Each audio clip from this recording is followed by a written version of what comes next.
Thân chào cả nhà, không nên xem chùa đâu đó. Nhớ đăng ký, like, comment để ủng hộ tin nha. Tôi là Hạ Hôn. Tòa nhà tôi ở. Lúc sáng sớm có một cặp đôi trẻ đang cãi nhau.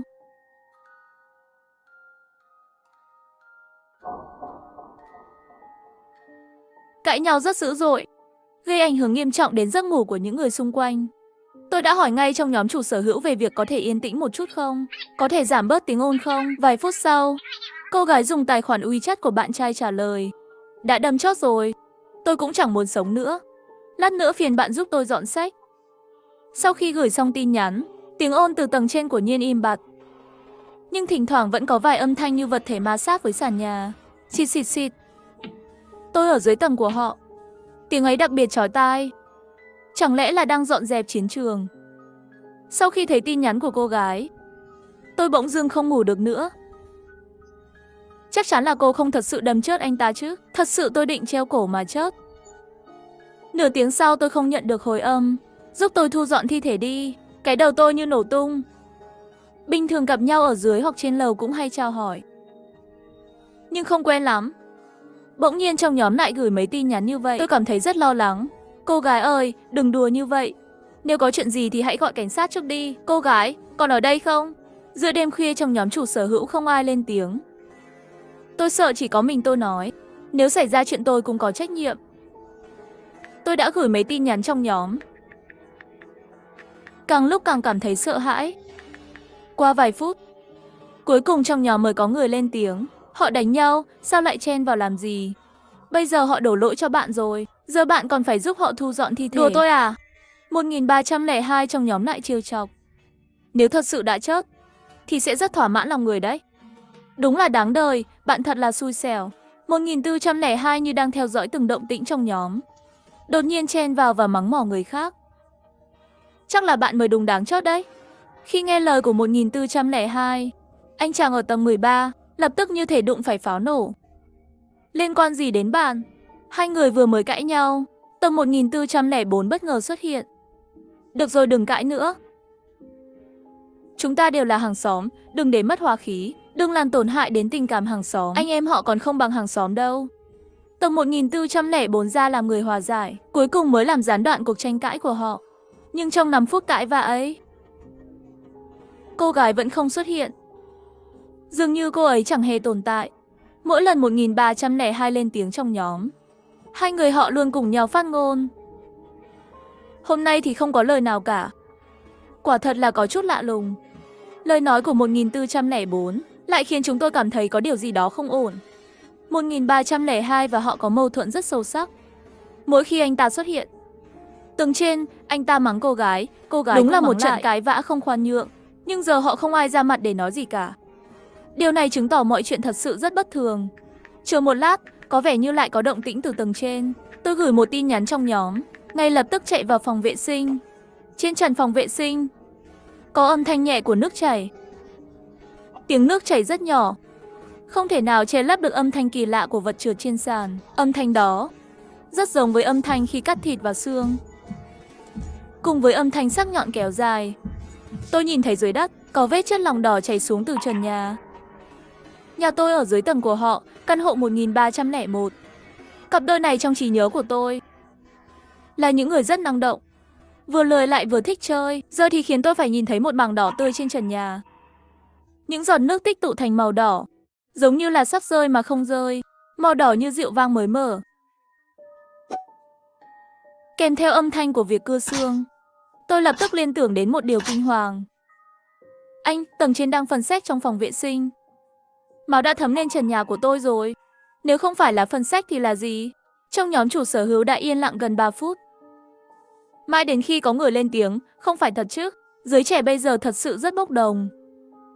Lại là một người nghĩ quẩn. 1404 là một người đàn ông trung niên, thân hình bình thường, tính cách còn có chút yếu đuối. Nhưng những gì anh ấy nói trong nhóm, thường xuyên có thể thấy những tin tức. Vì những chuyện nhỏ nhặt mà gây ra tai nạn chết người cũng không phải là không thể xảy ra. Tôi gần như bị sợ chết khiếp rồi. Mồ hôi trên đầu không ngừng chảy xuống. Ai đó có thể đi xem thử không? 1402 và 1404 đều ở tầng của cặp đôi kia. Làm sao có thể đến lượt tôi lên đó thu dọn sách? Bạn nghĩ ai dám đi xem chuyện này không? Nghe tôi nói cô gái có thể đang phần sex trong phòng vệ sinh. 1404 chắc chắn sẽ không dám đi, điều này cũng bình thường. Thử hỏi ai dám đi? Sợ phiền rồi bị đâm thì sao? Đừng lo, tôi sẽ gọi bạn tôi qua xem thử. Tôi có một người bạn trong khu này, thường chơi game rất hăng. Vào giờ này chắc chắn anh ấy chưa ngủ. Anh ấy sống ở tòa nhà đối diện. Căn hộ 1601, từ đó có thể nhìn thấy phòng khách và bếp của tôi trên tầng. Cả phòng bếp nữa. Tôi gọi điện cho anh ấy. Nghe xong, anh ấy rất hào hứng. Có chuyện này thật à? Quá kích thích rồi. Đợi chút, tôi sẽ lấy ống nhòm xem thử. Anh ấy dùng ống nhòm nhìn về phía căn hộ 1401 ô. Cái gì treo ở sau ban công vậy? Hình như là một người. 1601 nhắn tin cho tôi qua WeChat. Anh ấy nói rằng phòng khách của căn hộ trên tầng có rèm. Mặc dù không thể nhìn rõ lắm, nhưng rõ ràng là có một người treo phía sau rèm. Tôi hỏi có phải là cô gái không, anh ấy trả lời có. Tóc ngắn hay tóc dài? Tóc ngắn, dáng người có vẻ không cao lắm. Tôi bắt đầu cảm thấy đầu óc mình không đủ sức để suy nghĩ nữa. Mô tả về ngoại hình này hoàn toàn trùng khớp với cô gái ở tầng trên.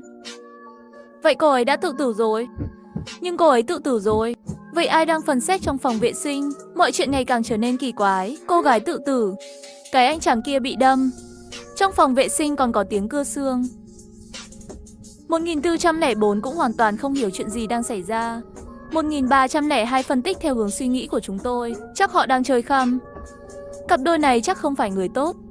Đùa giỡn với hàng xóm rồi. Bay lên nào, bà. Hồ Mị Nương, các bạn sống hay đã chết? Nói gì đi? 1302 công khai trong nhóm chủ sở hữu gọi họ và yêu cầu họ trả lời.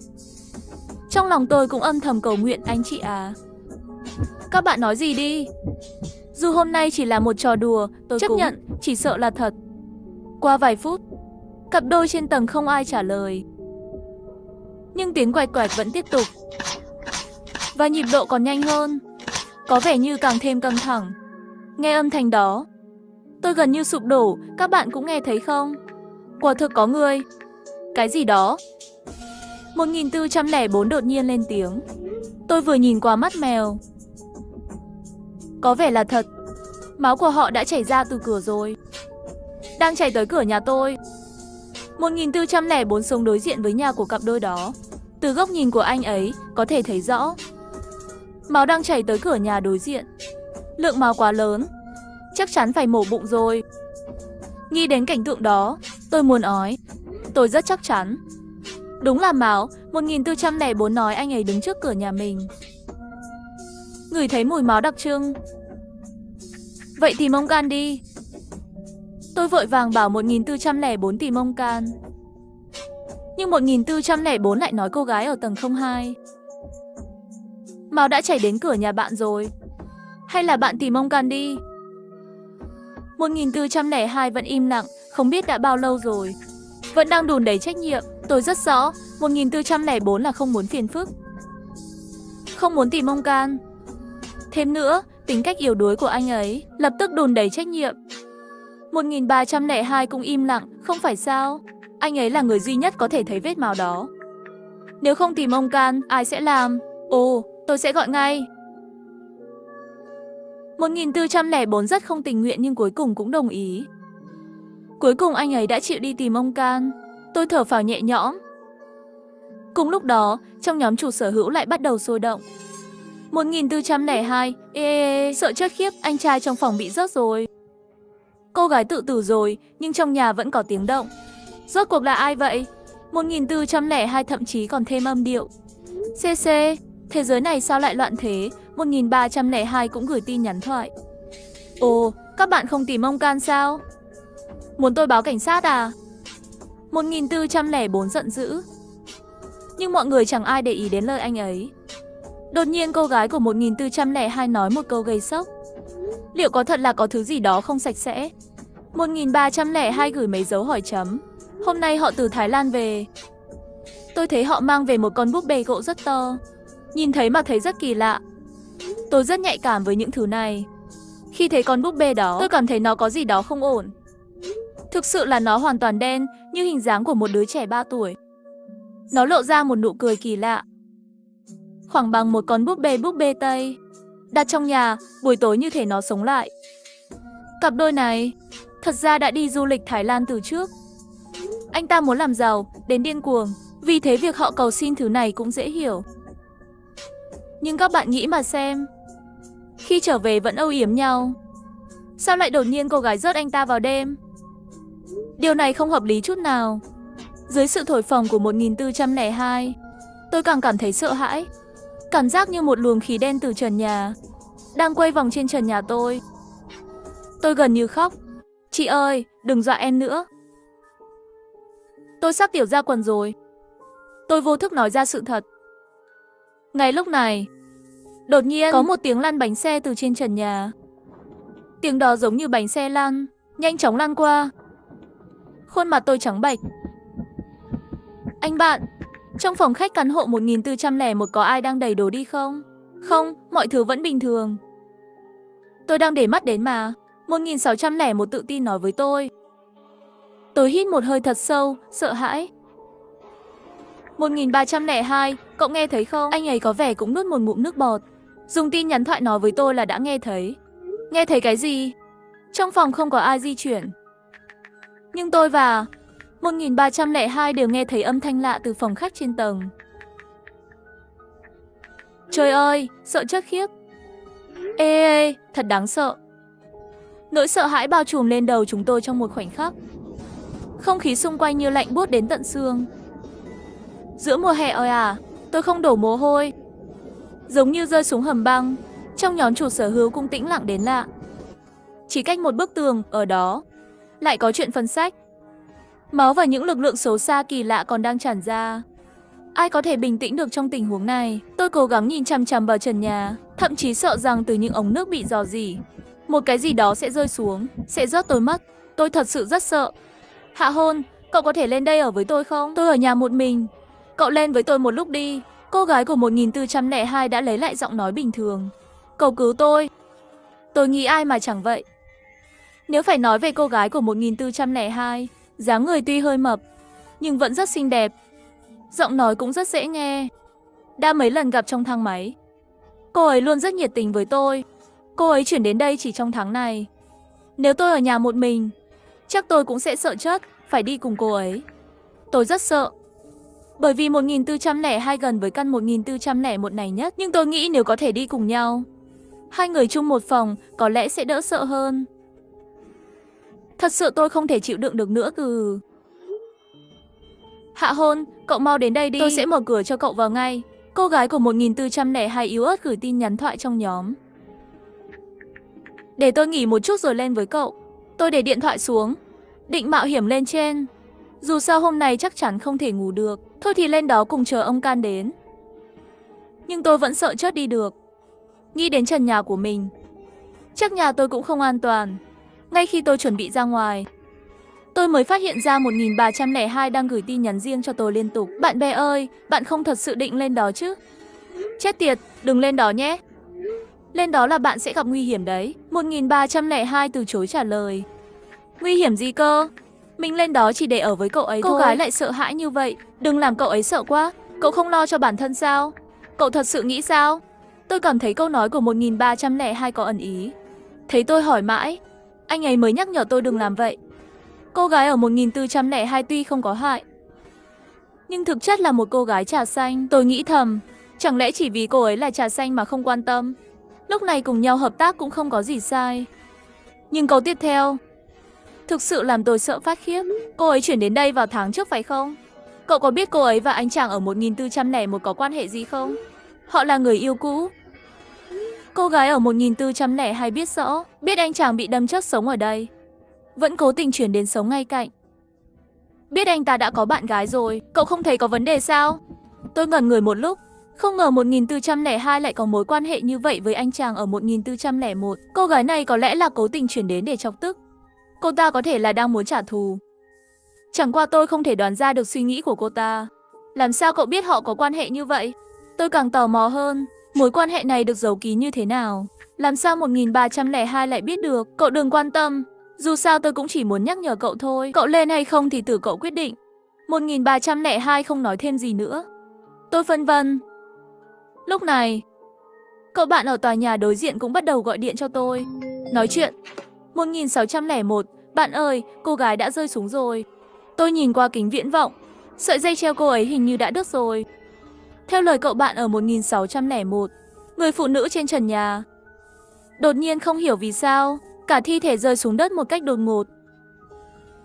Cái gì rơi xuống vậy? Tôi nghe thấy, lẻ nghĩ trong đầu, dây treo mà lỏng thế sao? Đúng rồi, tôi đến rồi. Chết tiệt, 1601 ngay trong điện thoại đã hét lên. Cậu biết tôi thấy gì không? Bạn ơi, cậu chắc chắn không thể tưởng tượng được. Sợ chết khiếp tôi rồi, tôi không biết cậu ấy thấy gì. Nhưng tiếng đó đủ khiến tôi sợ chết khiếp. Tôi hoang mang hỏi anh ấy, rốt cuộc anh ấy đã thấy gì? Anh ấy đứng lên, nuốt nước bọt. 1601 nuốt một ngụm nước bọt mạnh. Anh ấy đứng dậy, chết tiệt. Anh ấy còn có thể đi được. 1601 không nghe câu hỏi của tôi, thậm chí có thể nói. Anh ấy hiện tại sợ hãi đến mức không trả lời được câu hỏi của tôi. Anh ấy chỉ tự nói lẩm bẩm. Âm thanh run rẩy không thể chịu nổi. Chỉ nói một mình, anh ấy đi về phía cửa. Như thể anh ấy sắp ra ngoài chưa kịp nói xong. Đột nhiên, tất cả các thiết bị điện trong nhà như thể đã hẹn nhau. Đồng loạt ngừng hoạt động. Kể cả đèn. Cả phòng chìm trong bóng tối, trời ơi. Cả tòa nhà của các bạn đều tối om, tôi không chơi nữa, quá nguy hiểm. Đợi chút, anh bạn đừng có, tôi nói gì thì nghe. 1601 sợ hãi cúp điện thoại. Chạy về phòng và trùm chăn kín. Bóng tối vô tận bao trùm toàn bộ tòa nhà. Tôi dường như nghe thấy rất nhiều âm thanh kỳ lạ quanh mình. Cảm giác như có thứ gì đó đã xâm nhập vào nhà tôi. Lông tơ dựng ngược, trời ơi. Tôi nghe thấy tiếng đập cửa, cừu với. Tiếng của 1402 trong nhóm chủ sở hữu gần như biến dạng. Trong nhóm chủ sở hữu, không ai lên tiếng. Trong tin nhắn thoại của 1402, rõ ràng có thể nghe thấy tiếng thở nặng nhọc của cô gái đó. Cùng lúc đó, còn có một tiếng đập cửa rất nặng nề. Mạnh mẽ, giống như dùng đầu đập vào cửa chống trộm vậy. Cô gái treo cổ ấy đang dùng đầu đập cửa. Chắc phải hơn 5 phút. Mọi thứ trở lại yên tĩnh. Nhóm chủ sở hữu mới lại có người lên tiếng. Đoàng, tôi không nhìn thấy gì cả. Thực sự có tiếng đập cửa. Nhưng không phải là cửa nhà tôi. Cô gái Linh Linh. Bạn ổn chứ?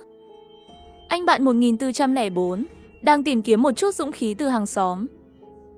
Tôi vẫn ổn. Không phải là đập cửa nhà tôi. Cuối cùng 1402 cũng chịu lên tiếng. Chú đội mũ đâu? Đột nhiên 1302 nhận ra có gì đó không ổn. Đã 20 phút rồi. Lẽ ra sau khi gọi điện cho ông Can, một vụ việc nghiêm trọng như thế này, chú đội mũ chắc chắn phải đến nhanh. Đúng vậy. Chú đội mũ đâu? Cô gái 1402 cũng không hiểu gì cả. 1404 lung tung đến cực điểm, tôi đã gọi rồi. Nhưng không ai nghe máy, anh bạn đang làm gì thế? Chú đội mũ gọi điện mà không ai nghe máy. Không phải, tôi vừa gọi không phải là số của ông Can, mà là số của bộ phận quản lý. Tôi định gọi người của bộ phận quản lý đến xem trước. Hóa ra anh chàng 1404 căn bản không gọi cho ông Can, mà muốn tìm sự giúp đỡ từ bộ phận quản lý. Nhưng khu này của chúng tôi thật sự là một tòa nhà ma nổi tiếng trong thành phố. Chủ đầu tư vừa mở bán xong đã vỡ nợ. Chủ đầu tư đã bỏ trốn sau khi nhận tiền quyên góp, khiến giấy tờ không đầy đủ. Tỷ lệ dân cư rất thấp, chưa đến 5%. Nếu không, sao nhóm chủ sở hữu lại gần như không ai nói chuyện, chỉ có bộ phận quản lý và họ cũng làm việc rất lẻ tẻ. Gần như không làm gì cả. Đến 2 giờ sáng mà gọi điện cho bộ phận quản lý thì mới có thể là ma quái. Sao cậu không nói sớm? Biết thế tôi đã gọi cho ông Can rồi. Cô gái 1402 cực kỳ tức giận. Ít nhất cũng phải làm rõ tình huống trước, rồi mới gọi cho ông Can chứ.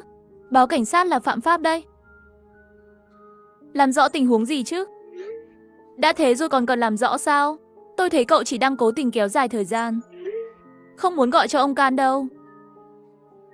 Cậu chỉ muốn để họ chất đi thôi. Tôi biết hết rồi. Cô gái 1402 làm nói. Sao tôi lại muốn họ chớt đi chứ? Đừng nghĩ là tôi không biết. Cậu bị họ chèn ép nhiều lắm. Cậu bị họ chèn ép nhiều lắm. Bề ngoài cậu là người tốt, nhưng thật ra cậu đã ghét họ lâu rồi. Cô gái 1402 nói, cặp đôi đó hay vứt rác ra khi ra ngoài. Vì lười, họ cứ vứt rác trước cửa nhà 1404. Trong đó có rất nhiều thức ăn thừa. Vào mùa hè mùi thối bốc lên nồng nặc, cộng thêm tình trạng bộ phận quản lý gần như tê liệt. 1404 phải tự dọn dẹp, mỗi lần phải cố nín cơn buồn nôn. Thật ra anh chàng 1404 căm ghét họ lắm. Lần này không chịu gọi ông Can, cũng là hy vọng cặp đôi đó sẽ chớt đi. Cố tình kéo dài thời gian. Ha ha ha, 1404 hành động khác thường. Trong nhóm đã gửi 2 từ rất lạ. Chị em, chỉ có tôi muốn họ chớt đi thôi sao? Cậu không phải sao? Đúng vậy. Hôm nay cặp đôi đó về rồi. Cậu có phải là người đã đưa cho họ nấm không? 1402 bắt đầu im lặng. Những cây nấm đó thật là to và đẹp. Chắc cậu đã hái chúng từ ngọn núi phía sau, đúng không? Tôi không tin cậu không biết.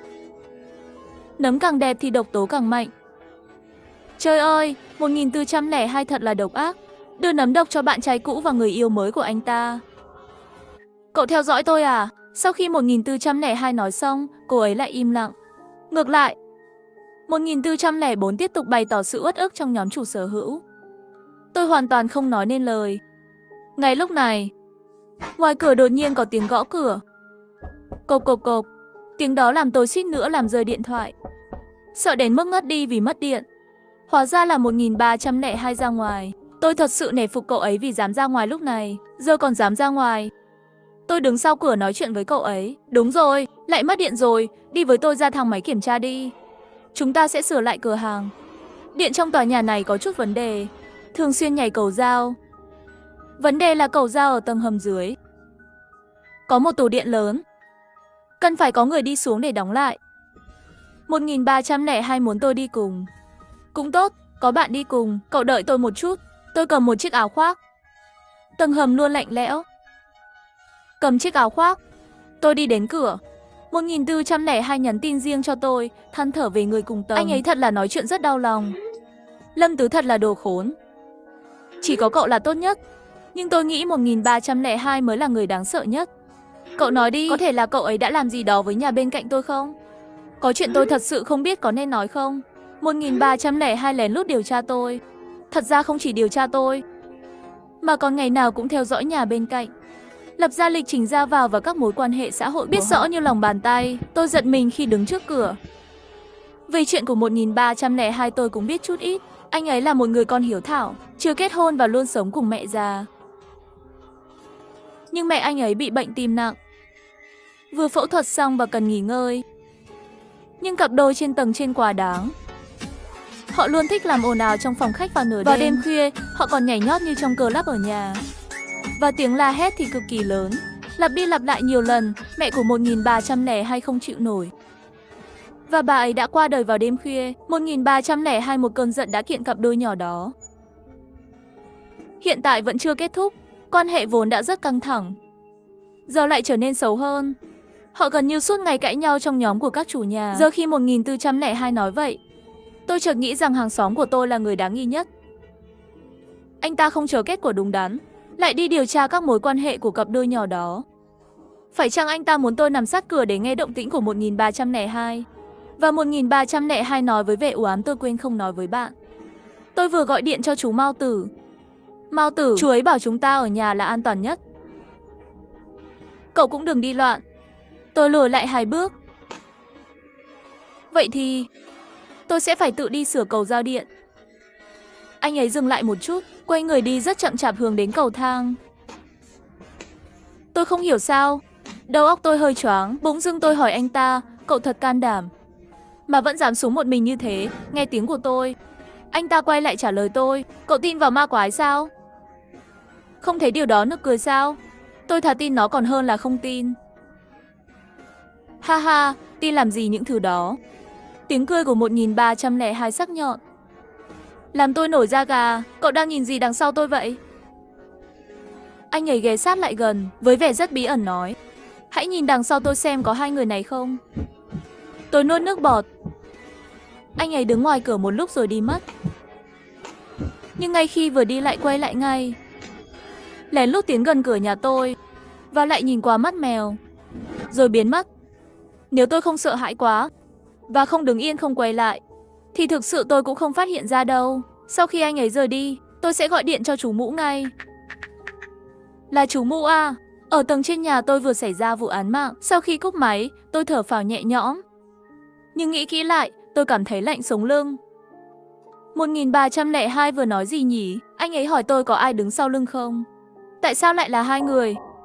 Hình như tôi nhớ ra điều gì đó rồi. Đừng nói chuyện trong nhóm nữa. Tôi đã bí mật báo cho cô gái ở 1402 rồi. Sao vậy? Bạn đã từng nghĩ đến chưa? Khi người ở nhà bạn bị chia cắt, mọi người đang ở đâu? Tất cả đang ở trong nhóm mà. Đang chat trong nhóm mà. Không phải mọi người đang trò chuyện sao? Đúng vậy, tất cả đều đang trò chuyện trong nhóm. Nhưng khi trò chuyện, không nhất thiết người phải ở nhà mình, đúng không? Ý bạn là người bị chia cắt cơ thể có thể là kẻ thứ ba. Họ có thể vừa nhắn tin vừa làm việc khác. Vừa nhắn tin vừa làm việc của mình. Lúc bạn chắc chắn cúp điện và nghe thấy tiếng đập cửa. Liệu có ai đó lợi dụng cơ hội chạy ra ngoài không? Vậy trong bóng tối ai còn dám nhìn ra ngoài chứ? Cô gái ở 1402 nghĩ một lúc. Ý bạn là người đã chia cắt cơ thể đã tranh thủ cơ hội chạy ra ngoài. Tôi có nghĩ đến khả năng đó. Cúp điện đã cho anh ta cơ hội rời đi. Mà anh chàng ở 04 không báo cảnh sát. Thật ra đã cho anh ta thêm thời gian. Nếu lúc đó thật sự báo cảnh sát, tôi nghĩ người đó sẽ bị chặn trong phòng. Lúc này đèn đột ngột sáng lên. Chắc là 1302 đã sửa lại cầu trì rồi. Há hôn, tôi vừa nghĩ lại. Bạn nói cũng đúng. Có một số chuyện phải suy nghĩ kỹ hơn. Dù sao thì chuyện tối nay cũng đủ đáng sợ. Điện vừa được khôi phục. 1302 lại nhắn tin cho tôi trên WeChat. Nên tôi muốn đi cùng bạn đến nhà bạn để xem mòn mũi. Mẹ tôi vừa đi, một mình tôi thấy hơi sợ. Tôi đang đợi thang máy. Khi thang máy xuống tôi sẽ lên. Bạn mở cửa cho tôi nhé. Khi tôi thấy tin nhắn từ 1302, tôi ngay lập tức mất hết lý trí. Trời ơi, lúc này tôi còn có thể nói chuyện vui vẻ với cô gái ở 1402. Giờ thì nghe nói 1302 sẽ đến tìm tôi. Tôi thật sự không ổn rồi. Anh ta thật sự dũng cảm. Ngay cả khi mất điện cũng không sợ. Lúc có ánh sáng lại muốn đến tìm tôi. Lúc đó tôi chỉ có một suy nghĩ duy nhất. Liệu anh ta có nhận ra mình lỡ lời không? Nói mình đã rớt hai người. Trời ơi, có phải anh ta muốn bịt miệng tôi không? Chúng ta vẫn nên chờ ở nhà, đợi chú Mũ. Bạn sợ gì chứ?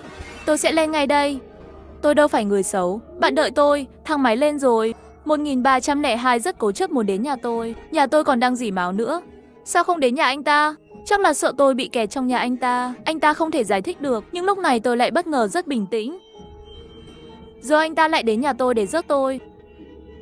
Tôi còn có thể ngồi yên sao? Tôi lập tức đưa ra một quyết định. Đó là phải chạy ngay. Nếu anh ta đi thang máy lên, tôi sẽ đi cầu thang bộ xuống. Vậy là an toàn rồi. Nghĩ vậy, tôi mở cửa rồi chạy ra ngoài. Tôi lao thẳng vào lối thoát hiểm. Đèn nhấp nháy 2 lần. Tôi cắn răng, chạy vội xuống cầu thang. Trên đường, anh em ở 1601 gọi điện cho tôi. Chuyện gì vậy anh bạn? Không nhịn được à? Tôi thấy đèn ở tầng các bạn sáng lên, nên tôi lại nhìn lên trên tầng các bạn. Bạn đoán sao? Tôi tức giận vô cùng.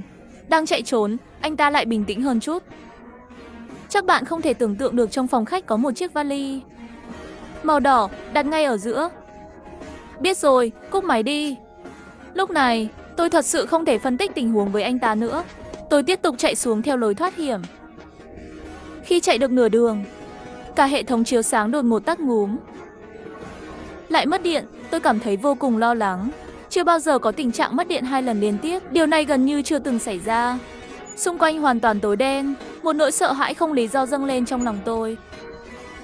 Gió trong lối thoát hiểm hơi lạnh. Tôi nuốt một ngụm nước bọt.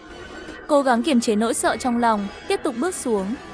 May mắn là trên đường không gặp phải nguy hiểm gì. Khi tôi sắp đến cửa ra, đột nhiên tôi thấy một ánh sáng lóe lên. Nhìn kỹ thì thấy ánh sáng đó phát ra từ tầng hầm. Chỗ cầu giao điện toàn tòa nhà có người. Tôi lén lút đi xuống, không dám phát ra một tiếng động. Khi tôi nhìn thấy người đó, tôi như bị đóng băng tại chỗ.